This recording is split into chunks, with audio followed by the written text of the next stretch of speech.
Fasting is sold hardest on one specific promise that it goes after belly fat, not weight in general, the stomach specifically. So, does it?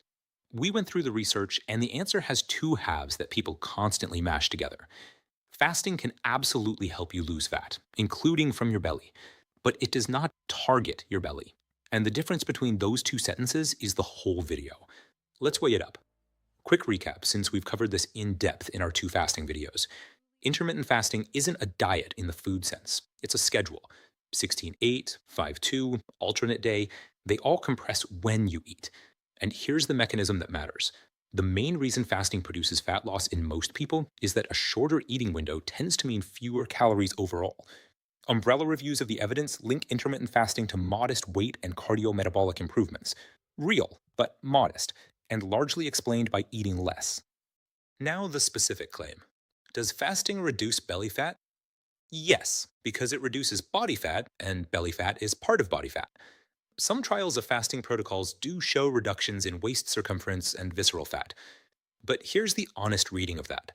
When trials compare intermittent fasting against ordinary continuous calorie restriction with the same calorie deficit, the fat loss results tend to be broadly similar, which tells you the fasting schedule isn't a special belly fat weapon. It's a way of achieving a deficit that some people find easier to stick to. That's genuinely valuable. It's just not what the thumbnails claim. Because fasting targets belly fat is spot reduction wearing a new outfit. As we covered in our face fat and belly fat videos, you can't direct fat loss to a chosen area. Your body decides the order based on genetics and hormones. No eating schedule overrides that. If your body releases belly fat last, 16-8 will not move it to the front of the queue. So let's be fair to it. Fasting has real advantages for some people. It simplifies decisions. Fewer meals means fewer chances to overeat. It suits people who genuinely prefer skipping breakfast to weighing food.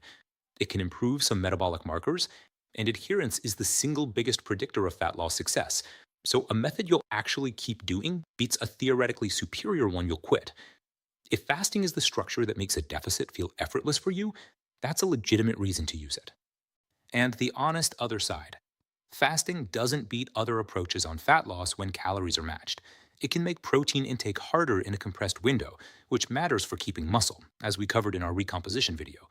Some people just eat more in the window and net nothing. And crucially, it isn't for everyone. Anyone pregnant or breastfeeding, anyone with diabetes or on blood sugar lowering medication, anyone with a history of disordered eating, and anyone under 18 should not be experimenting with fasting protocols without medical guidance. That's not a formality. For those groups, this is a genuine medical decision. The bottom line. 4 points. 1. Fasting can reduce belly fat because it reduces body fat. 2. It does not target your belly. No schedule overrides your genetics. 3. When calories are matched, fasting performs broadly similarly to ordinary calorie restriction. Its real advantage is adherence, and that's a good enough reason if it suits you. 4. It isn't for everyone. And if you're pregnant, diabetic, on medication, or have a history of disordered eating, that's a doctor's conversation first. That's fasting and belly fat. Weighed up honestly. Thank you for watching. We're grateful you're the kind of person who wants the distinction rather than the headline. If this helped, follow Weighing It Up and turn on notifications.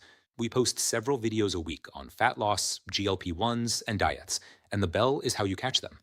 And tell us in the comments whether fasting actually suited your life or fell apart in week 2. We genuinely love hearing how you're progressing. Next time, what actually breaks a fast? Coffee, sweeteners, and the honest rules. Until then, we read the studies, we check the prices, and we weigh it up.